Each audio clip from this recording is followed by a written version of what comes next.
भगवान की जय।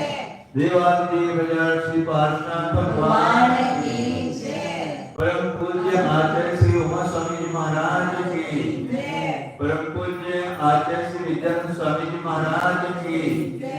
परम पूज्य आचार्य श्री शांति सागर जी महाराज की जय। परम पूज्य आचार्य श्री सरस्वती सागर जी महाराज की जय। परम पूज्य आचार्य श्री अभिनंदन सागर जी महाराज की जय। परम पूज्य आचार्य गुरुदेव सुंदर सागर जी महाराज की जय। गुरुदेव समंत भद्र स्वामी की जय। परम पूज्य आचार्य श्री सागर जी महाराज की जय। पेज नंबर 356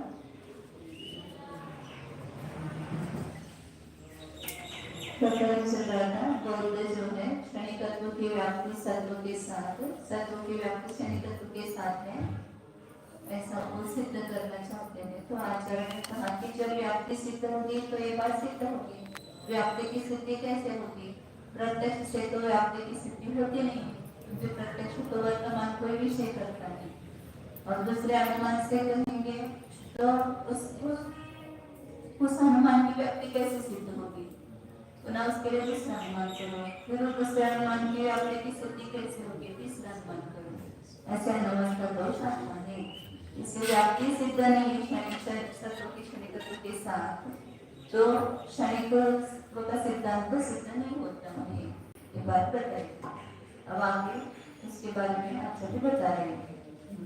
तत्सिद्धो अपि न क्षणिके क्रम योगपत्तियोः निवृत्तिः सिद्धा शाश्वत अविच्छिन्न आत्मनि एव अनुभवे अनेक कालवर्तित्व लक्षणस्य क्रमस्य उपपत्तेः योगपत्त्यस्य वा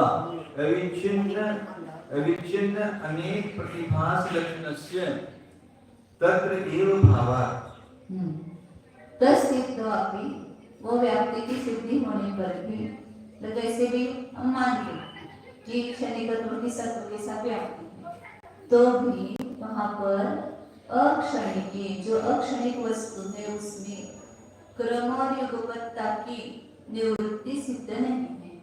मतलब आपके क्षणिकत्व की सत्व के साथ व्याप्ति सिद्ध भी हो जाए तो भी ये बात सिद्ध नहीं होती है कि अक्षणिक वस्तु की क्रम और युगपत्ता के साथ व्याप्ति न हो, उसकी निवृत्ति नहीं होती। मतलब अक्षणिक वस्तु की निवृत्ति नहीं होती।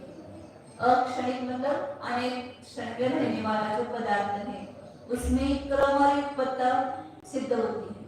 क्षणिक वस्तु में क्रम और युगपत्ता कैसे सिद्ध होगा?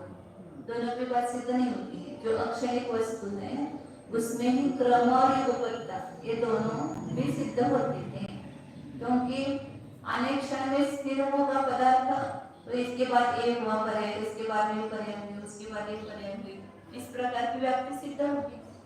लेकिन एक क्षण में रहेगा तो उसमें क्रम कैसे बनेगा? क्रम भी नहीं बनेगा, एक साथ भी नहीं बनेगा। तो इस प्रकार उसकी निवृत्ति सिद्ध नहीं है। शाश्वत अविच्छिन्न आत्मनि, जो आत्मा शाश्वत है, हमेशा रहने वाला और उसमें विच्छेद नहीं है, ऐसे आत्मा में ही आत्मनि एवं अनुभवे, आत्मा के अनुभव में ही अनेक कालवर्तीपना जिसका लक्षण है, ऐसे क्रम के क्रम में क्या है? अनेक काल में रहता है ना क्रम में तो अनेक क्षण है, उस क्रम की उपपत्ति होती है।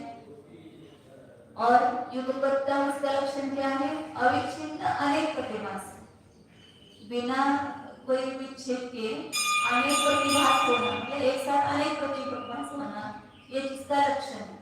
ले युगपत्ता करेंगे तो अनेक की बिना युगपत्ता कैसे? एक ही युगपत्ता क्या बोलने पड़ेगी?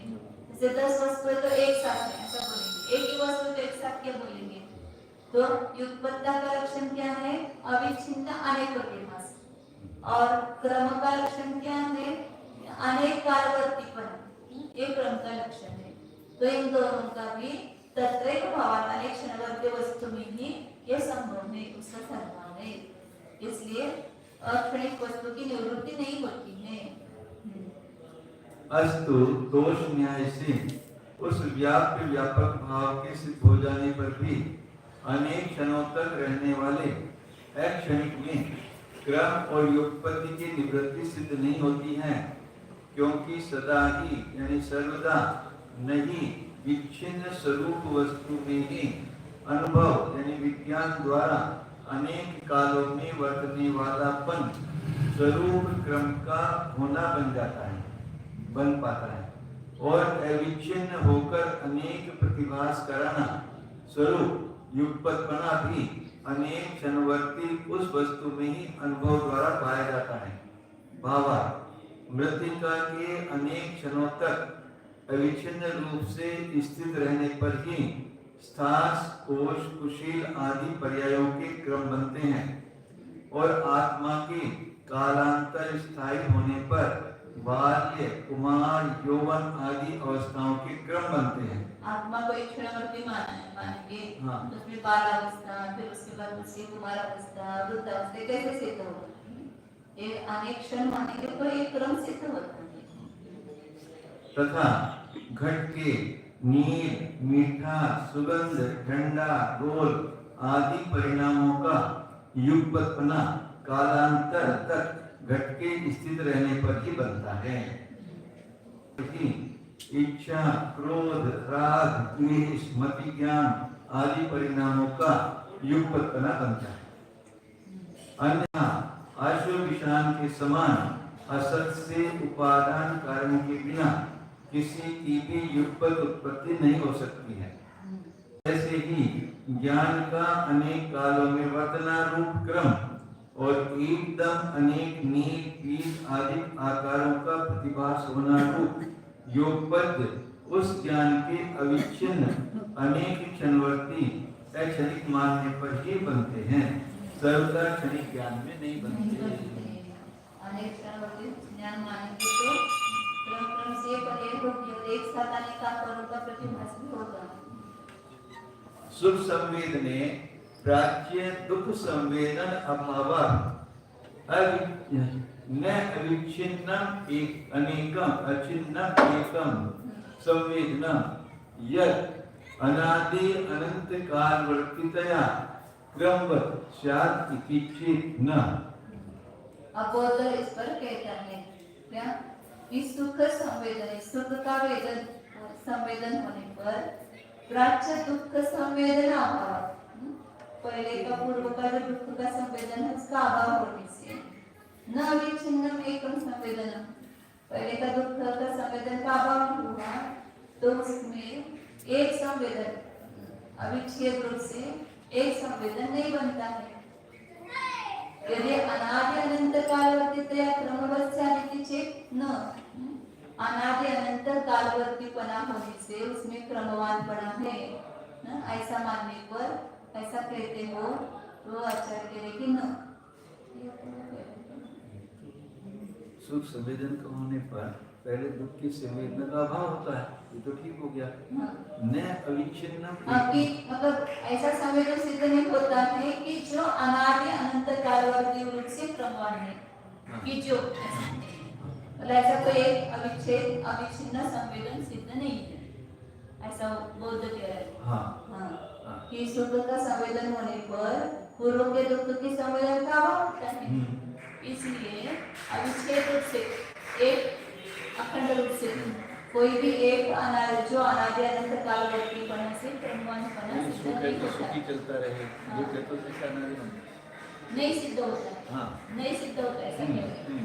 ऐसा कोई अविच्छिन्न एक संवेदन कि जो संवेदन अनादि अनंत कालवर्तीपना होने से उसमें क्रमवान हो, ऐसा सिद्ध नहीं होता कि जो ऐसा लगाना इति चेतना सुख दुख आदि आकाराणां अनादि अविद्या उपदर्शितानां एव विच्छेदात्। वो दुख का संवेदन का अभाव होता है, ऐसा था ना, तो सुख दुख आदि आकारों का कि जो अनादि अविद्या से दिखाई दे रहे, माना अनादि अविद्या के कारण दिखाई दे जा रहे हैं, जो सुख दुख आदि आकार है उनका ही विच्छेद होता है। ऐसा आचार्य उनको उत्तर दे रहे कि विच्छेद किसका हुआ? उस वस्तु का नहीं हुआ, जो अविद्या के द्वारा हुए सुख दुख आदि है उनका विच्छेद होता है। और वस्तु का विच्छेद नहीं होता है, ऐसा कहते हैं।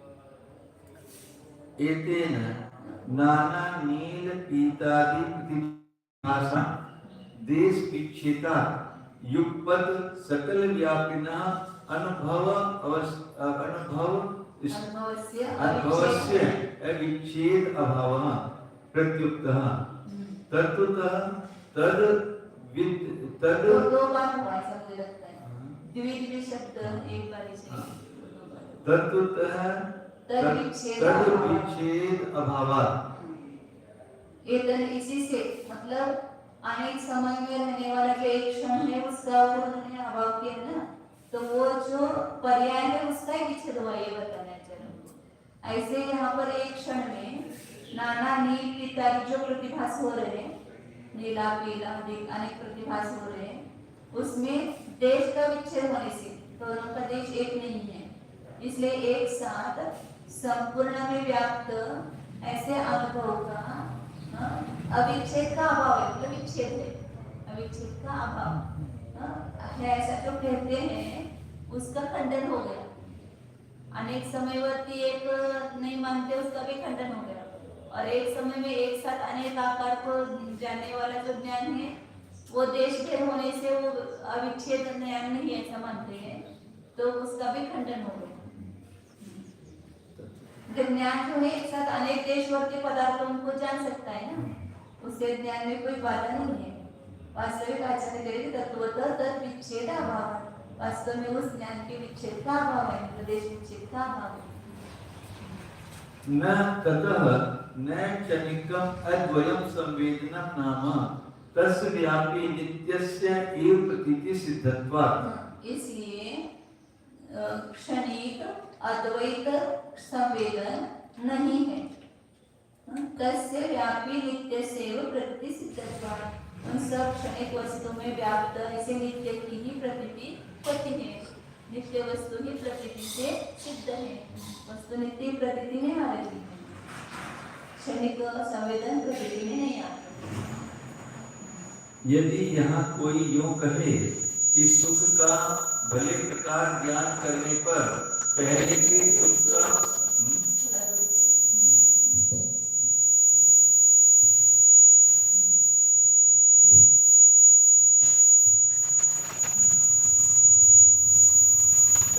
यदि यहाँ कोई यूं कहे कि सुख का भले प्रकार ज्ञान करने पर पहले के दुख का प्रतिभास नहीं होता है, सुख का भले प्रकार ज्ञान करने पर पहले के दुख का प्रतिभास नहीं होता है, हाँ ठीक है।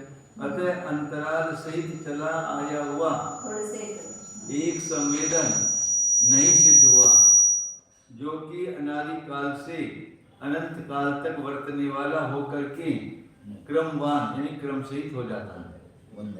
आचार्य समझाते हैं कि यह तो न कहना, क्योंकि सुख दुख पश्चाताप आत्मगौरव आदि विकल्पनाएं जो कि अनादि काल की अविद्या के द्वारा दिखाई जा रही हैं, उन्हीं का विच्छेद हो रहा है, पर्याय का विच्छेद हो रहा है। हाँ, भावार्थ सुख में दुख का तथा कषाय करते समय मंद कषाय भावों का भले ही अन्वय न होए, किंतु प्रतिभास बने की संतति अविच्छिन्न होकर चलती रहती है। ज्ञानपणा जो है वो निरंतर चल रहा है। इस कथन से अनेक नील पीत आदि स्वसंवेदनों का देश से व्यवधान होने के कारण एक समय में ही संपूर्ण संवेदनों में व्यापक रहने वाले अनुभव का अविच्छिन्नपना नहीं है। संपूर्ण संवेदनों में व्यापक रहने वाले अनुभव का अविच्छिन्नपना नहीं, विच्छिन्नपना है। नहीं, अविच्छिन्नपना नहीं, ऐसा जो कहते हैं उसका खंडन कर दिया, यह भी खंडित कर दिया गया, ठीक है। क्योंकि परमार्थ रूप से उस प्रकाश रूप समृद्धि का विच्छेद नहीं हो पाया है, अर्थात एक द्रव्य के क्रम से होने वाले परिणामों में और एक साथ होने वाले परिणामों में द्रव्य रूप अन्वय बने रहने के कारण कालांतर स्थायी पदार्थ में ही क्रम युगपत्पना अर्थक्रिया और सत्य बन सकते हैं। कूटस्थ या क्षणिक में उसी का क्रम से होकर के हो जानापन और युगपत नवीन नवीन अनेक परिणामों की धारा का बहना, ये दोनों नहीं बनते हैं। इस कारण सिद्ध हुआ कि एक क्षण में ही नष्ट हो जाने वाला शुद्ध अद्वैत संवेदन कोई नाम वस्तु मात्र को भी वस्तु नहीं है, किंतु अनेक आकारों में व्यापने वाले तथा अनेक समयों में ठहरने वाले स्वरूप नित्य उस संवेदन की ही प्रतीतियों से सिद्धि हो रही है। तद एव अस्तु ब्रह्म तत्वम इति अपरः तम प्रत्याह। इसलिए अब ब्रह्म तत्व आगे बीच में कहता है कि इसलिए वो अनेक क्षणवर्ती है ना, वही रहे ब्रह्म तत्व, ऐसा दूसरा कहता है तम प्रत्याह, उसकी प्रति आगे आचार्य कहते हैं। सर्वथा क्षणिक और अनुरूप विज्ञान के अद्वैत को मानने वाले बौद्धों के प्रति शादवादियों के द्वारा नित्य और व्यापक संवेदन की सिद्धि करा देने पर दूसरे ब्रह्म अद्वैतवादी अपना प्रयोजन सिद्ध हो गया समझते हुए बोल उठे कि वह नित्य व्यापक चैतन्य ही पर ब्रह्म तत्व हो जाओ। इस प्रकार सुयोग्य अवसर पाकर एकांत की पुष्टि करने वाले उन ब्रह्म अद्वैतवादियों के प्रति आचार्य महाराज प्रकर्ष पूर्वक स्पष्ट रूप से उत्तर देते हैं। यच्चित् प्रकाश सामान्यं सर्वत्रानुगमात्मकं तत्प्रकाश विशेषाणां मभावे केन वेद्यते। यच्चित् प्रकाश सामान्यं सर्वत्रानुगमात्मकं तत्प्रकाश विशेषाणां मभावे केन वेद्यते। आप एक नित्य व्यापक ऐसा चैतन्य मानते हैं ना, तो आचार्य कह रहे हैं कि जो चैतन्य प्रकाश सामान्य है, ये जो सर्वत्र अनुगमात्मक सभी पर्यायों में अनुगम स्वरूप अन्वय स्वरूप है, वह तत्प्रकाश विशेषाणाम अभावे केन वेद्यते।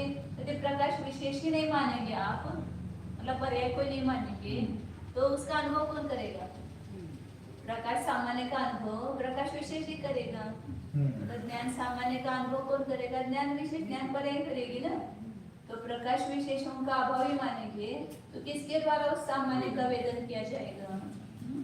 तो उसका अभाव ही होगा, उसका अनुभव ही नहीं कर सकेंगे, विशेष नहीं मानेंगे। जो तुम्हारा माना हुआ चैतन्य स्वरूप प्रतिभास सामान्य सर्वत्र अविच्छिन्न रूप से रहने वाला अनुगम स्वरूप है, वह विशेष प्रकारों के न होने पर भला किससे जाना जा सकता है? अर्थात सभी प्रकार विशेषों से रीते उस चित्त सामान्य का ज्ञान नहीं हो सकता है। जगत में कोई भी पदार्थ विशेष अंशों से रहित नहीं है। निर्विशेषम ही सामान्य भवेत् कर विषान्वत्। ऐसी उक्ति है, जो विशेष रहित सामान्य है वह गधे के सींग के समान है, जो बिना विशेष के सामान्य नहीं होता है। तो विशेष का खंडन किया, सामान्य का खंडन कर दिया। बौद्धों के विशेष का खंडन किया तो बीच में अपना पक्ष लेकर के उभर गए ना, हमारे तो सिद्ध हो गया सामान्य एक नित्य मानो के, तो उसका भी निराकरण कर रहे हैं। नित्य आणि व्यापक मध्ये काय डिफरन्स आहे? नित्य म्हणजे कालवाचिक झालं आणि व्यापक म्हणजे त्या सगळ्यामध्ये राहणार। केंचित् विशेषेण शून्यस्य संवेदनस्य अनुभवेऽपि विशेषान्तरेण अशून्यत्वात् न सकल विशेष रहितत्वेन कस्यचित् तद अनुभव खर शृण्वत्। कोई एक विशेष उसमें न हो, कोई किसी एक विशेष से शून्य है, कौन? संवेदन, विज्ञान। ऐसा अनुभव होने पर भी दूसरे विशेषों से अशून्यपना होने से एक विशेष नहीं है। समझो एक घट ज्ञान का अभाव हो गया, लेकिन पट ज्ञान दूसरा विशेष है वहां पर। एक विशेष का भले अभाव हो गया, फिर भी दूसरे विशेष से अशून्यपना है, मतलब शून्य रहित है और सहित है। इसलिए संपूर्ण विशेषण से रहित पने से किसी का भी अनुभव नहीं, किसी को भी उसका अनुभव नहीं होता है। जो कोई सामान्य चैतन्य सामान्य और उसमें कोई विशेषता नहीं, कोई विशेष नहीं है, ऐसा अनुभव नहीं होता है। उसका अनुभव कैसा है? गधे के सिंह के समान है। विशेष रहित सामान्य का अनुभव गधे के सिंह के समान है। किसी एक विशेष से सर्वथा रहित संवेदन का अनुभव हो जाने पर भी अन्य विशेषों से वहां शून्यपना नहीं है, कारण कि गर्दभ के सिंह समान संपूर्ण विशेषों से रहित पना होने से किसी भी पदार्थ का वह समीचीन अनुभव नहीं हो सकता है। अर्थात किसी न किसी विशेष से सहित आक्रांत ही सामान्य का संवेदन होता है। विशेषों से रीता कोरा सामान्य खरविशान के समान असत है। निज ध्रुव शुद्ध चिदानंद स्वरूप आत्मा मध्ये सामान्य विशेष कसं घटित करणं? सामान्य विशेषात्मकच आहे ना, आहे बरोबर. मग तेच की. जे निज हे सामान्य आहे. नाही विशेष घ्यायचं. विशेष घ्यायचं आणि ध्रुव ध्रुव शुद्ध हे सामान्य आहे.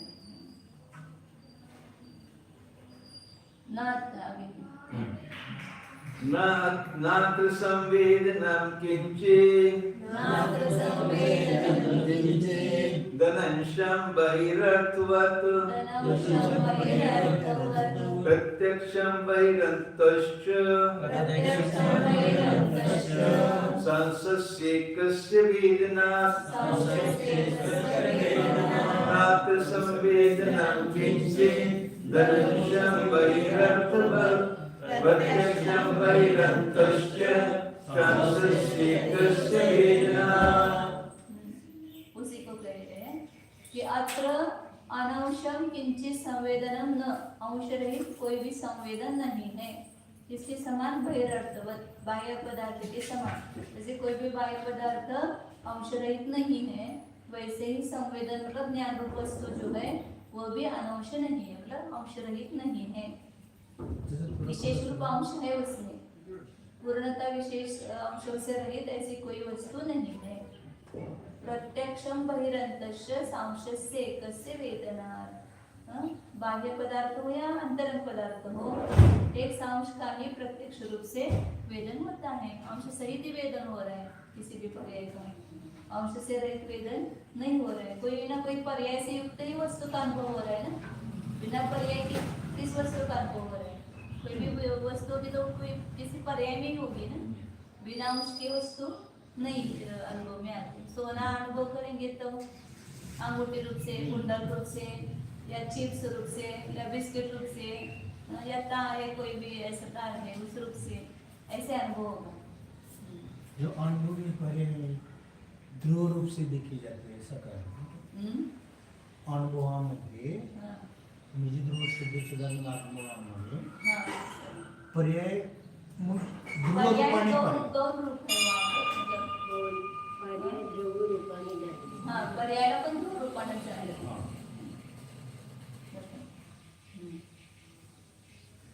इस जगत में बहिर्भूत अर्थ के समान कोई भी संवेदन अंशों से रहित नहीं है।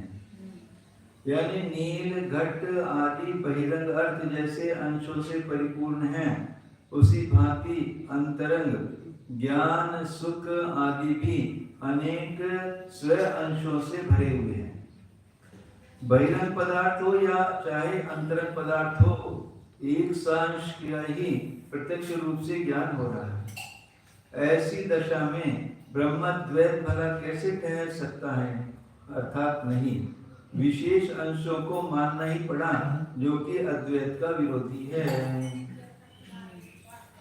यथा एकी क्षणिकम अक्षणिकम वा न अनेकम वा बहि वस्तु न अनंशम तस्य क्षणिक इतर आत्मना न अनेकांत आत्मनः च साक्षात् प्रतिभासना तथा अंतः संवेदनम अपि तत् अविशेषात्।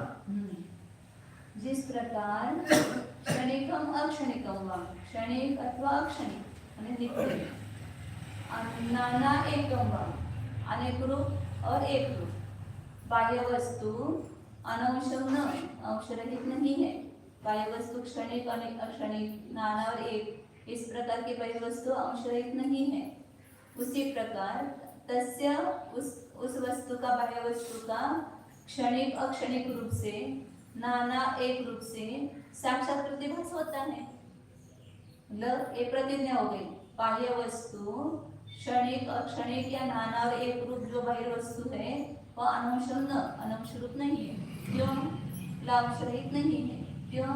क्योंकि उसका क्षणिक अक्षणिक रूप से प्रतिभास हो रहा है। कोई भी वस्तु है तो उसमें दोनों प्रतिभास हो रहे हैं, नाना और एक रूप भी प्रतिभास हो रहा है।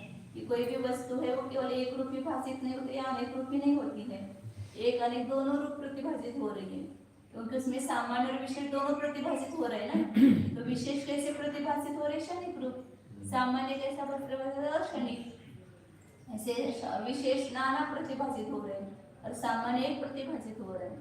तो इसलिए नाना और एक, क्षणिक और अक्षणिक ऐसे साक्षात प्रतिभास हो रहा है। उसी प्रकार जो अंतर में संवेदन मतलब समझो कि चैतन्य वस्तु अपना आत्मा है, वो भी कैसा है? तद विशेष, वो भी उसके समान ही क्षणिक और क्षणिक नाना और एक स्वरूप से प्रतिभाषित होता है। जिस ही प्रकार पर्यायिक न से एक क्षण तक ठहरने वाला क्षणिक रूप और नाना रूप तथा द्रव्यात्मक न से अक्षणिक और एक रूप बहिरंग वस्तु अंशों से रहित नहीं है। क्योंकि हम क्या करें, क्षणिक और इससे निराला अक्षणिक रूप तथा अनेक और एक स्वरूप तदात्मक हो रही उस बहिरंग वस्तु का प्रत्यक्ष से प्रतिभास हो रहा है। इसी प्रकार अंतरंग संवेदन भी अनंश नहीं है, क्योंकि अंतरंग और बहिरंग पदार्थों के अंश सहित पने की प्रत्यक्ष द्वारा उस प्रतीति होने में कोई विशेषता नहीं है, अर्थात समानता है। जहाँ पर भी अंतर बहिरंग कहते तो एक अंतरंग मतलब अपने आत्म वस्तु, बाकी सब बहिरंग पदार्थ। स्वांशेषु नांशिनो वृत्तौ विकल्पोपात दूषणम् सर्वथार्थान्तरस्वस्य भावादंशांशिनो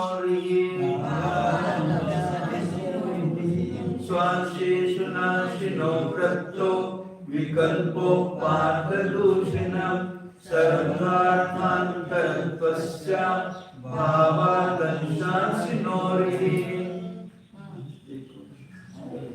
तादात्म परिणामस्य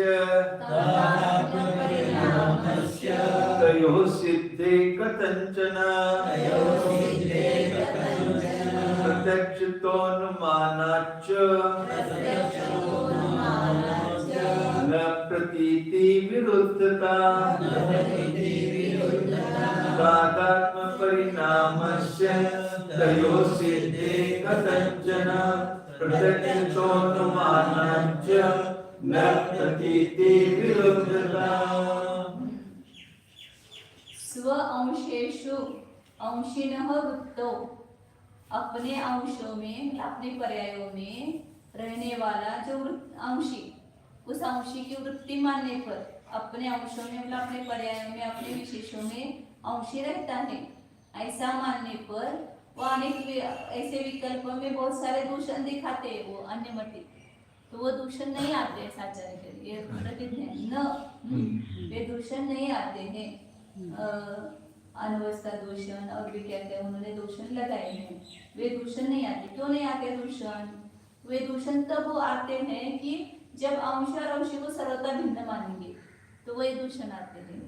यहाँ तो अंश और अंशिनो हो, इह अंश अंशिनो हो सर्वथा अर्थांतरत्वस्य अभावात्, अंश और अंशी पर्याय द्रव्य सामान्य और विशेष इन दोनों में सर्वथा अर्थांतरपने का अभाव है, सर्वथा भिन्न वस्तु नहीं है।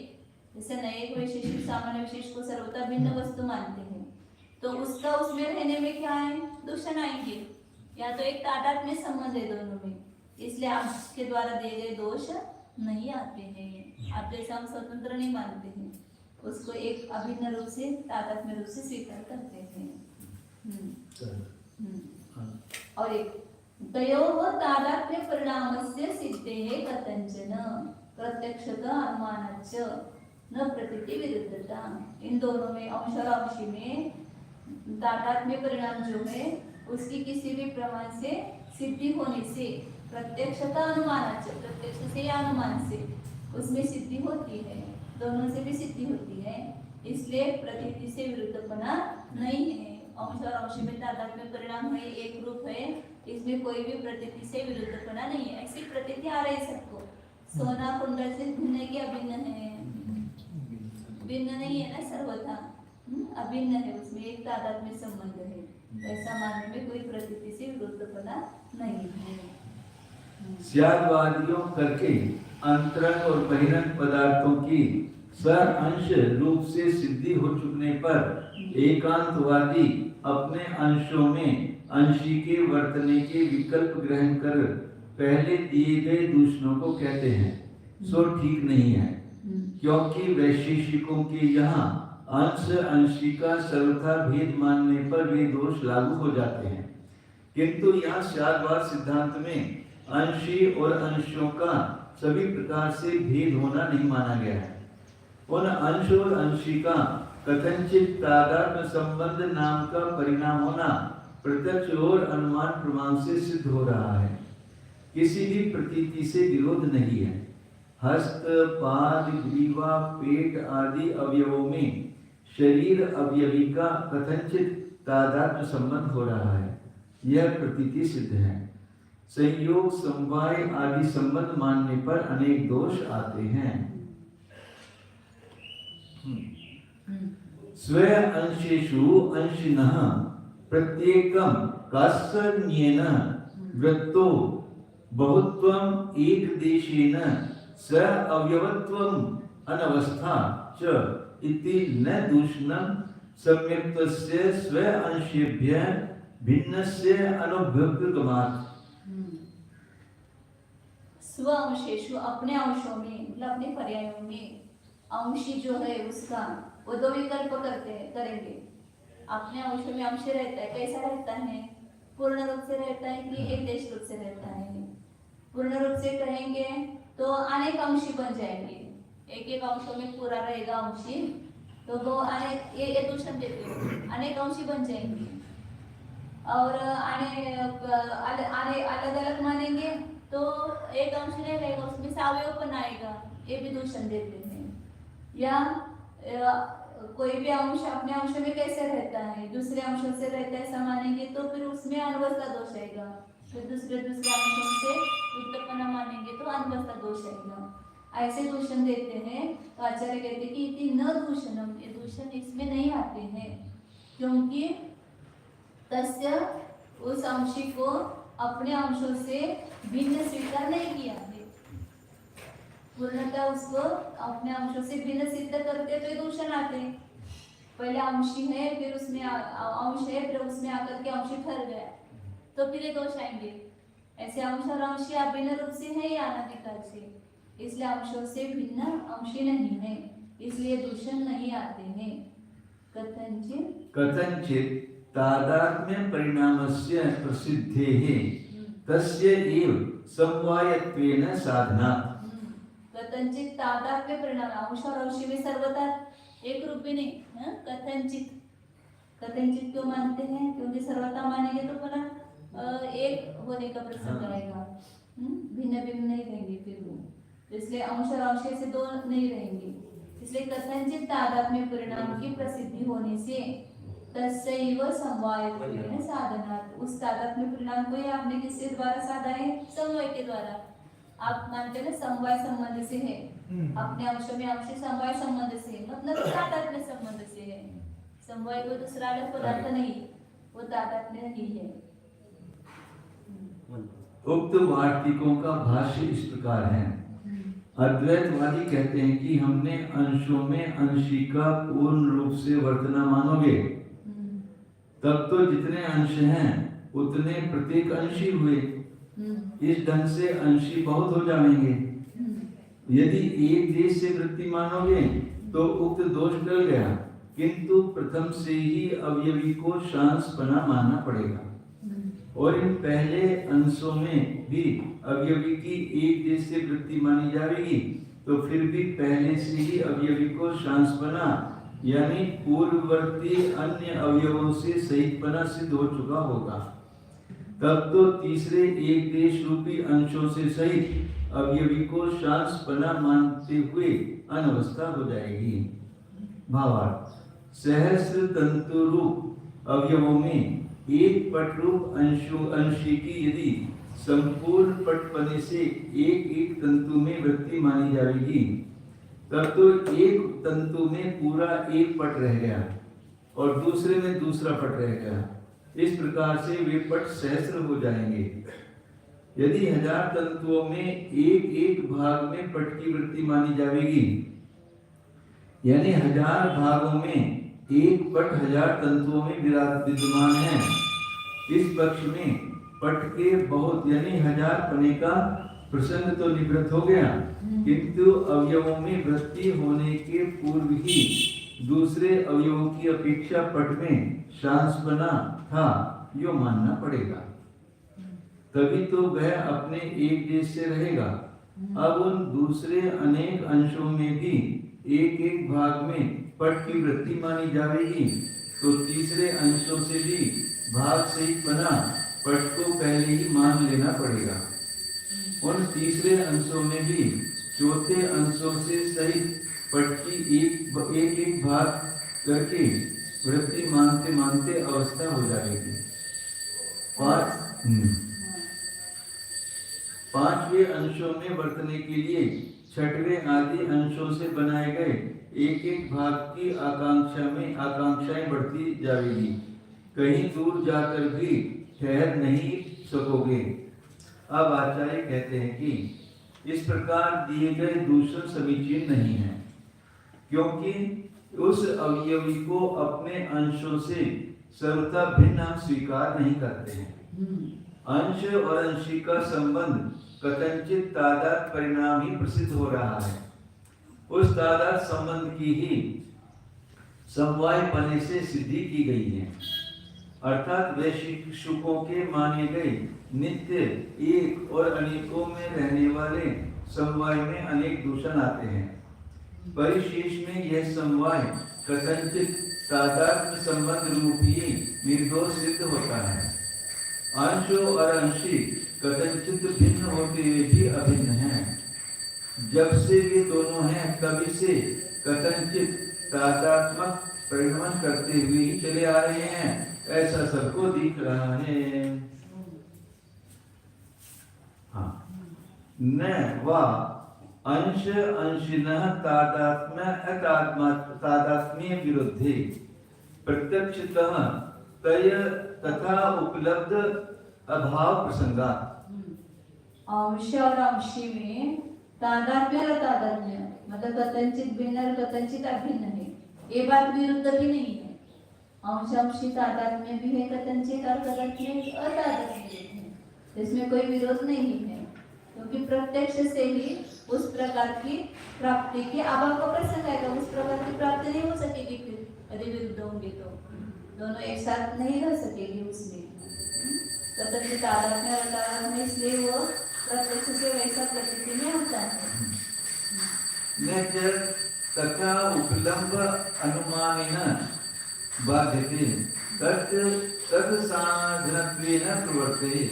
आप बोलेंगे कि उसमें एक अंश और अंशी में तादात्म्य और अतादात्म्य विरुद्ध ऐसा बोल रहे हैं ना, क्योंकि प्रत्यक्ष से वैसा अभाव नहीं है, मतलब प्रत्यक्ष से उसके अभाव का प्रसंग आएगा, तो प्रत्यक्ष से तो वैसा प्रतीति में आ रहा है, उसका अभाव नहीं है। और अनुमान से उसका उपलम्ब नहीं ऐसा कहेंगे तो वो उसके द्वारा भी बाधा नहीं होती, उस प्रकार के प्राप्ति की अनुमान के द्वारा बाधा नहीं होती है, क्योंकि अनुमान तो उसके साधन रूप से प्रवृत्त है। उल्टा अनुमान से तो कथनचित तादात्म्य और अतादात्म्य दोनों सिद्ध होते हैं। तथा ही वो एक दिख है अनुमान से।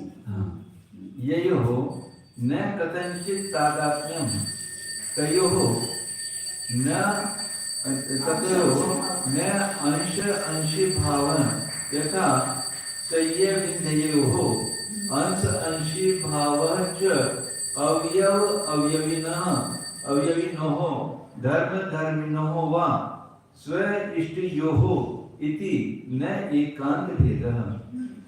जिन दो वस्तु में कथनचित तादात्म्य है उसमें अंशांशी भाव नहीं, कथनचित तादात्म्य न, कथनचित भी तादात्म्य नहीं है। जिस दो वस्तु में कथनचित तादात्म्य नहीं है तो उनमें अंशांशी भाव भी नहीं है। जैसे संय पर्वत और विंध्य पर्वत दोनों में कथनचित भी तादात्म्य नहीं है तो उनमें ये संय विंध्य अंश और विंध्य अंशी हो ऐसा नहीं है। मतलब सर्वथा दो भिन्न पदार्थों में अंशांशी भाव नहीं होता है। तो जैसे संय और विंध्य पर्वत और अवयव और अवयवी में जैसे वृक्ष है और उसकी शाखाएं हैं, धर्म और धर्मी में स्पर्श रस गंध वर्ण धर्म है, पूर्व धर्मी है, ज्ञान सुख वीर्य आदि धर्म और आत्मा धर्मी। इन दो धर्म और धर्मी में अंशांशी भाव है, दोनों में भाव है। स्वइष्ट अपने इष्ट ऐसे धर्म धर्मी में और अवयव अवयवी में अंशांशी भाव है, न एकांत भेद, इसमें एकांत से भेद नहीं है दोनों में। तत् एवं परमार्थ अंश अंशी सद्भावा सुप्तम वस्तु अंश एव तत्र च प्रवर्तमान नया। इस प्रकार बाहर से चालू हो गया ना प्रकरण, नए जो जानता है वो वस्तु को जानता है कि अवस्तु को, नए के द्वारा जानी हुई वस्तु है कि अवस्तु है, ये प्रश्न है ना। वहां से आचार्य डाला कि वो वस्तु का अंश है, नए के द्वारा जाना गया वो वस्तु भी नहीं है और अवस्तु भी नहीं है, वस्तु का एक अंश है। तो वैसे वो शंका ऐसा उठी थी तो वो उसका यहाँ पर आचार्य ने सिद्ध कर दिया कि वास्तविक अंश का सद्भाव होने से ये जो कहा है वो अच्छी तरह से कहा है कि वस्तु अंश है, वो वस्तु का अंश है और उसमें ही प्रवर्तमान जो है वो नहीं है। वस्तु का एक अंश है और उसमें प्रवर्तमान कौन है? नहीं है। ये बात सिद्ध होती है। अंश और अंशियों का कथनचित तादात्मक होना और कथनचित तादात्मक न होकर कथनचित भेद होना, ये दोनों धर्म परस्पर में विरुद्ध नहीं है। यदि विरुद्ध माने जाएंगे तो प्रत्यक्ष के द्वारा अंश और अंशी के किस प्रकार भिन्न अभिन्न रूप से दिखने के अभाव का प्रसंग होगा।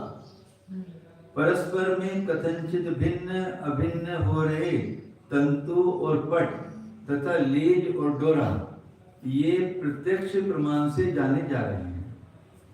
तथा इस प्रकार अंश और अंशी का दिखना अनुमान प्रमाण से भी बाधित नहीं है। वह अनुमान तो प्रत्युत उस प्रत्यक्ष का साधक होकर प्रवृत्त हो रहा है। किसी को स्पष्ट कर दिखाते हैं कि जिन पदार्थों में कथनचित तादात्म्य नहीं है उनमें अंश अंशीपना भी नहीं है। जैसे कि दूरवर्ती और उत्तर और दक्षिण में पड़े हुए विंध्याचल तथा सह्य पर्वत में अवयव अवयवीपना नहीं है। कपाल घट तंतुपट डोरालेज इत्यादि अवयव अवयवों में तथा ज्ञान आत्मा प्रतिभास विज्ञान रूप पुद्गल अथवा सत्व वस्तु आदि अपने अपने इष्ट हो रहे धर्म और धर्मी में अंशी भाव है। अतः उनमें कथनचित तादात्म्य संबंध है, उनमें एकांत से भेद नहीं है। इस कारण इस प्रकार परमार्थ रूप करके अंशी भाव के विद्यमान होने से हमने इस सूत्र की चौथी पांचवी कारिकाओं में बहुत अच्छा कहा है कि विकलादेशी वाक्य का विषय वस्तु का अंश ही है, अवस्तु नहीं है। उसमें प्रवर्त रहा स्वयं और अर्थ के एक देश का निर्णय स्वरूप न ज्ञान है। भावार्थ स्वयं और अर्थ के एक देश को निर्णय करने वाला वस्तु अंश ग्राही न होता है। यहाँ तक उस प्रकरण का संदर्भ मिला दिया है। स्वयं में भी स्व और अर्थ दोनों का ग्रहण है, लेकिन केवल अर्थ जो है वो उसका एक अंश रूप है, पूरा अंश ही नहीं है। इतना फर्क है। स्वार्थ व्यवसायत्मक ज्ञान प्रमाण है ना, तो अभी वो आप शंका कर रहे हो आगे, नए को प्रमाणित करना पड़ेगा फिर, ऐसा करो। हाँ?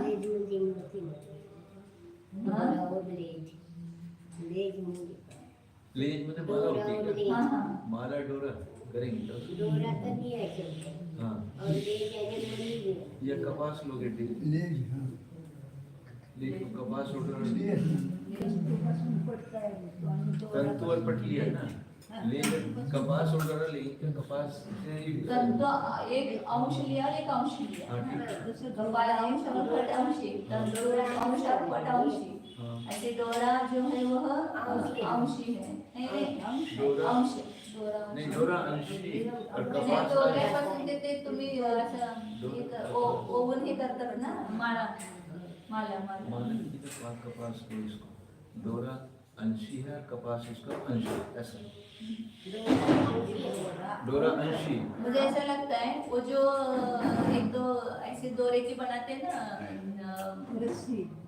आच्छादन करने वाले कपड़ा रहते हैं ना, डोरा डोरा को जोड़ करके बनाते हैं, रुमाल करते हैं दोऱ्यापासून, किंवा दोरा से माला बनाते हैं, दोरे को गांठ बना करके माला बनाते हैं ना, डोरा उसका अंश नहीं हुआ ना फिर डोरा अंशी, हाँ नहीं अंश हो गया और लेज अंशी हो गया, लेज म्हणजे काय?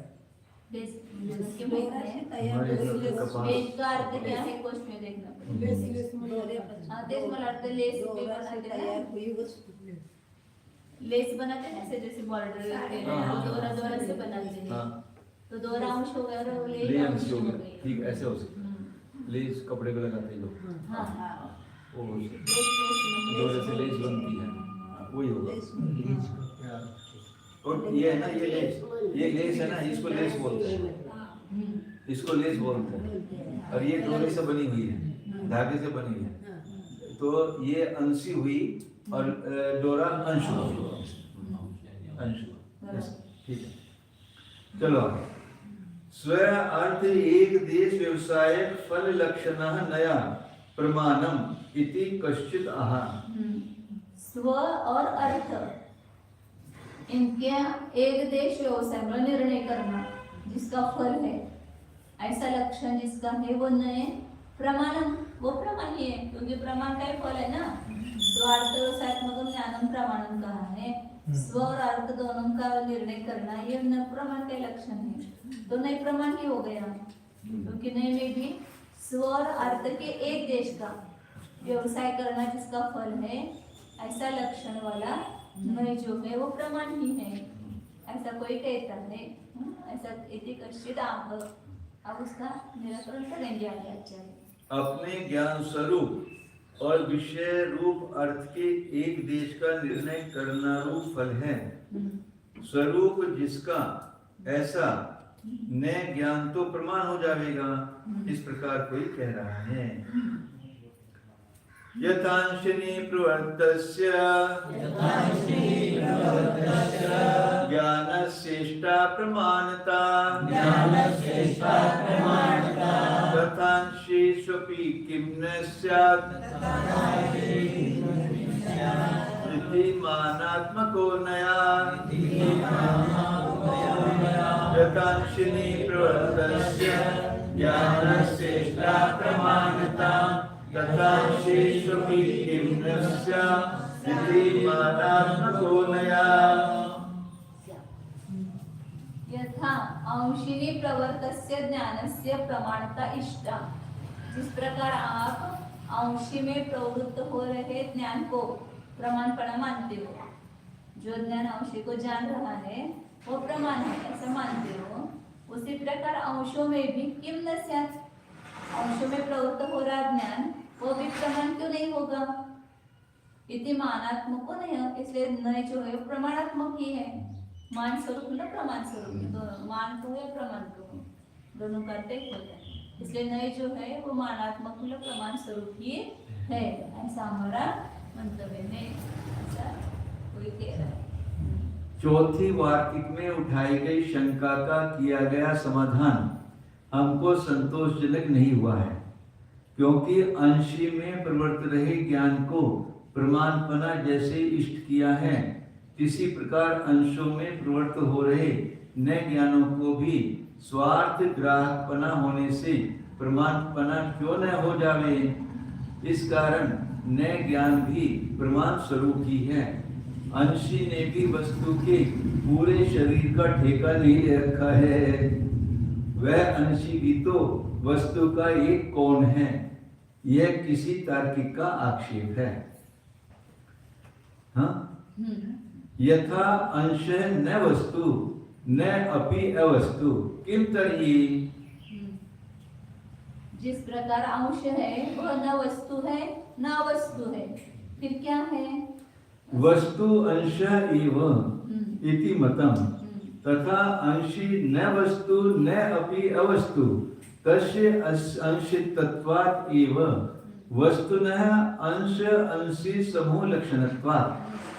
तो जिस प्रकार नए ने जाना वो वस्तु के एक अंश है ना, उसी प्रकार अंशी जो है वह न वस्तु है न अवस्तु है। अंशी भी न वस्तु है न अवस्तु है। क्यों? क्योंकि तस्य अंशित्वात् एव, वह अंशी ही होने से, अंशीपना ही उसमें होने से वह वस्तु का एक देश है। क्योंकि वस्तु कैसे है? अंश अंशी स्वरूप है। वस्तु कैसे, वो कह रहा है, वो अपना प्रस्ताव रख रहा है। वस्तु कैसे है? अंश अंशी रूप है। तो एक अंश को ग्रहण करने वाला वो पूरी वस्तु को नहीं ग्रहण कर रहा है ना, तो भी उसका प्रमाण मानते हो, मतलब नहीं को नहीं है वो। तो ऐसे ही प्रमाण के द्वारा ग्रहण की गई जो वस्तु है वो अंशी है, तो अंशी भी एक अंशी है वस्तु का, वो भी न वस्तु है न अवस्तु है। क्योंकि अंश और अंशी ऐसे दो अंश हो गए ना वस्तु के, तो उसमें से केवल अंशी है, तो एक अंशी हो गया वस्तु का। पूर्ण वस्तु भी अंशी मानते हैं। हाँ, तो वस्तु के वह वस्तु जो है वह अंश अंशी के समूह स्वरूप, ये लक्षण है उसका। इसलिए प्रमाण के द्वारा जानी गई वस्तु जो है वो भी अंशी है, वह न वस्तु है न अवस्तु है। ततः अंशेषु एव प्रवर्तमानं ज्ञानम अंशिनी अपि नयोः तु न अस्तु न चेत् तथा तत्र प्रवर्तम ज्ञानम प्रमाणम तथा अंशेषु अपि विशेष अभावात्। इसलिए अंशों में प्रवर्तमान ज्ञान जो है, ज्ञानम अंशिनी अपि, अंशों में प्रवर्तमान ज्ञान नहीं है। ऐसे अंशों में प्रवर्तमान जो है, अंशी में प्रवर्तमान है, वो भी नहीं हो अस्तु, वो भी नहीं हो। और नो चेत, यदि नहीं है ऐसा कहोगे तो जिस प्रकार उसमें प्रवृत्त हुआ ज्ञान प्रमाण है, उसी प्रकार अंशों में प्रवृत्त होने वाला ज्ञान उसको भी प्रमाण मानो। दोनों में कोई विशेष अभाव है, दोनों में कोई विशेष नहीं है। तो नए को वस्तु नहीं मानते, अवस्तु नहीं मानते, वस्तु का अंश मानते हैं। तो उसी प्रकार अंशी भी एक वस्तु हो गया, तो प्रमाण ने भी वस्तु के एक अंश को ही जाना और नए ने भी एक वस्तु के अंश को ही जाना, इसलिए दोनों में क्या भेद हो गया? तो नए भी प्रमाण ही हो गए फिर।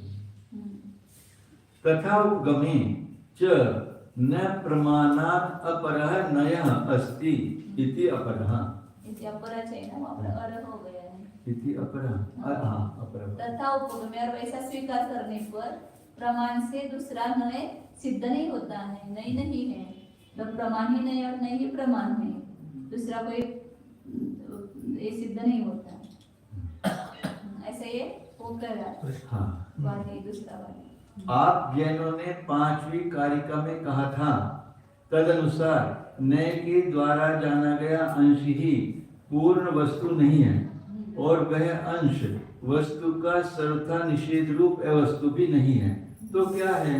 इसका उत्तर यह है कि वह वस्तु का अंश ही है। इस प्रकार जैसे आप जैनों का मंतव्य है, इसी प्रकार यूं भी कहो कि अंशी ही पूरा वस्तु नहीं है और अवस्तु भी नहीं है, क्योंकि वह तो अंशी ही है, जबकि इन अंगरूप प्रत्येक अंश और अंशियों से निराली अंश अंशियों का समुदाय स्वरूप की पूर्ण वस्तु है। इस कारण एक कौन अंशों में प्रवर्त रहा ज्ञान जैसे न माना जाता है, वैसे ही वस्तु के अंशी में भी प्रवर्त रहा ज्ञान न हो जाओ। अंश भी एक देश है और अंश भी एक देश देश है। उसको बलात्कार से प्रमाण क्यों कहा जा रहा है? यदि अंशी में प्रवृत्त रहे ज्ञान को न कहोगे तो जैसे अंशी में प्रवृत्त हो रहा ज्ञान प्रमाण माना जाता है, इसी प्रकार अंशों में भी प्रवृत्त रहा ज्ञान प्रमाण हो जाओ। उसको पक्षपातवश न क्यों कहा जाता है? क्योंकि वस्तु के अंगभूत अंश और अंशी के जानने की अपेक्षा इनमें कोई अंतर नहीं है, और ऐसी परिस्थिति हो जाने पर हमारे प्रभाव में आकर आप जैन यदि इस प्रकार स्वीकार कर लोगे, यानी एक एक अंश को जानने वाले ज्ञान को भी प्रमाण मान लोगे, तो प्रमाण से भिन्न कोई दूसरा नया ज्ञान नहीं हो पाता है। इस प्रकार कोई दूसरा वादी आक्षेप कर रहा है। अब ग्रंथकार उत्तर देंगे कि मानाने दोन मानाची काही गरज गरज नाही नाही, नाही प्रमाणच आहे असं म्हणायचं. नयालाच प्रमाण काय म्हणायचं? अपरः नय अस्ति इति अपरः असं Yes. दुसरा काही देत आहे.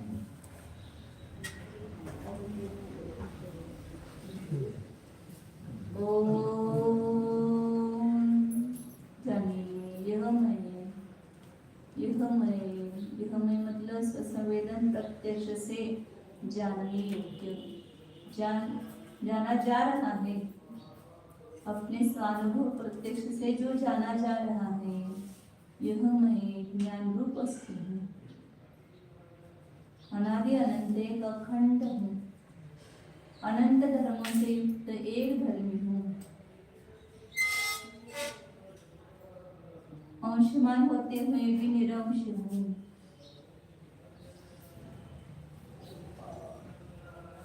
अनंत धर्म एक पिंड रूप से, तादात्म्य रूप से रहते हैं।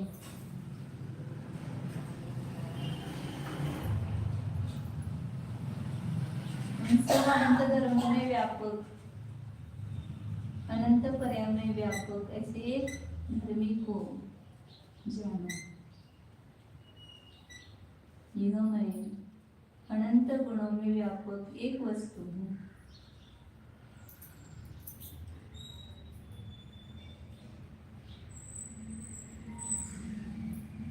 ऐसे एक तत्व विभक्त निज आत्मा को ग्रहण करो, मतलब अनुभव करो।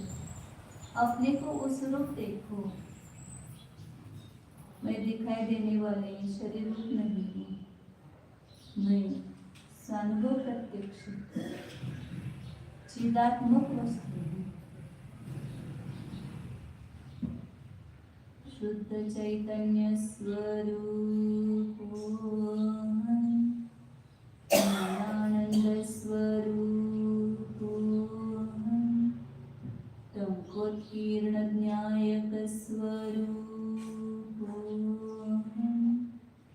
शुद्ध एको